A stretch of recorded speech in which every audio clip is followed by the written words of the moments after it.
এভাবেই বানানো হলো চিকেন কষা দস্তি রুটি।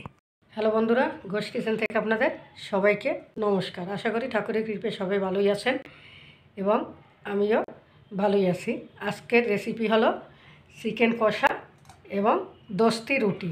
এখানে আমি চিকেন কষা বানানোর জন্য মুরগির মাংসগুলো কেটে নিয়েছি এবং ধুয়েও নিয়েছি, আর তাতে অল্প কিছু আলু দেবো, তাও আমি কেটে ধুয়ে নিয়েছি। আর এখানে আমি নিয়েছি ময়দা এবং আটা দস্তি রুটি বানানোর জন্যে। প্রথমে আমি চিকেন কষাটা রান্না করব। আমি আলুগুলো ভেজে নেব। প্রথমে কড়াইতে সর্ষের তেল দেবো আলু ভাজার জন্যে। তেল গরম হয়েছে, আমি আলু দিয়ে ভেজে নেব। আলু ভাজা হয়েছে, আমি আলুগুলো তুলে নিয়েছি এভাবে ভেজে লাল লাল করে। এখন আমি মাংস রান্নার জন্য তেল দিয়েছি, তেল গরম হয়েছে, দেব তেজপাতা, আর এখানে আমি পেঁয়াজ রসুন কুচি করে নিয়েছি। এখন আমি ভেজে নেব, লাল লাল করে ভেজে নেব পেঁয়াজ রসুন কুচি। পেঁয়াজ রসুন আমি এভাবে লাল লাল করে ভেজে নিয়েছি। এখন দিয়ে দেব আদা বাটা এবং জিরে বাটা, দেব 1 চামচ হলুদ গুঁড়ো, দেব ঝালের গুঁড়া, দেব লবণ, আর দেব রাঁধুনি মুরগির মাংসের মশলা 1 চামচ। এখন আমি একটু জল দিয়ে মশলাগুলো ভালো করে কষিয়ে নেব।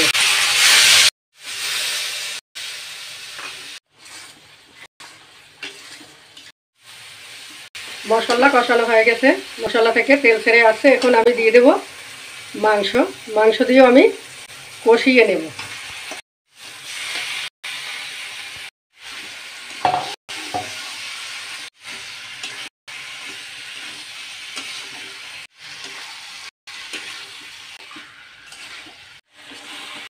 মাংসগুলো কষানো হয়ে গেছে, এখন আমি ভাজা আলু দিয়েও একটু কষিয়ে নেব।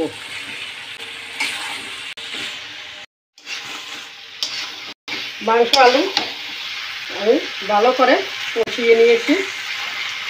এখন আমি অল্প জল দিয়ে দেব, যেহেতু কষা কষা করব সেই জন্য।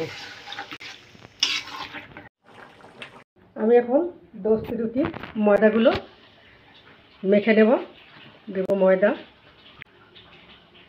আটা, দেব লবণ, আর আমি সয়াবিন তেল দিয়ে ময়দাগুলো মেখে নেব।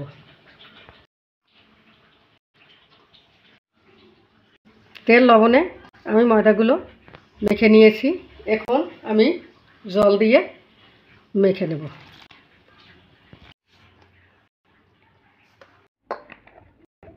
আমি আটাগুলো মেখে, চিকেন কষা রান্না হয়ে গেল। এখন আমি দিয়ে দেব আধা চামচ গরম মশলা ভাজা করা গুঁড়া। এখন আমি নামিয়ে নেব। আমি দস্তি রুটির জন্য এমনভাবে সব আটা মাখাগুলো গোট করে নিয়েছি। এখন প্রথমে একটা গোট আমি এভাবে করে নেব, বাটির মতন বানিয়ে নেব। এখন দেব তেল, যাতে একটা রুটির গায়ে আরেকটা না লাগে। এখন এইটা আমি চাপা দিয়ে দেব, এরপরে বেলে নেব। আমি রুটির গোটগুলো এমন করে নিয়েছি। এখন আমি আটা মেখে নেব 2 পাটে, এরপরে বেলুন পিড়িতে বেলে নেব। এভাবেই আমি দস্তি রুটিগুলো সব বেলে নেব। চুলায় প্যান বসিয়েছি, প্যান গরম হয়েছে। এখন আমি রুটি ভেজে নেব। রুটির 1 পিঠ ভাজা হয়েছে, আমি আরেক পিঠ উল্টে দেব। উপরে 1 চামচ তেল দিয়ে দেব। এখন এপিঠ ওপিঠ করে আমি রুটিটা ভেজে নেব। এভাবে এপিঠ ওপিঠ করে আমি ভেজে নিয়েছি। রুটি ভাজা হয়েছে, এখন আমি তুলে নেব। এরপরে আমি আরও একটা রুটি ভেজে দেখাচ্ছি। এই যে রুটির ভিতরের পাটও দেখুন কত সুন্দর ভাজা হয়েছে। 10টি রুটি এক পিঠ ভেজে নিয়েছি আমি, আর এক পিঠ উল্টে দেব।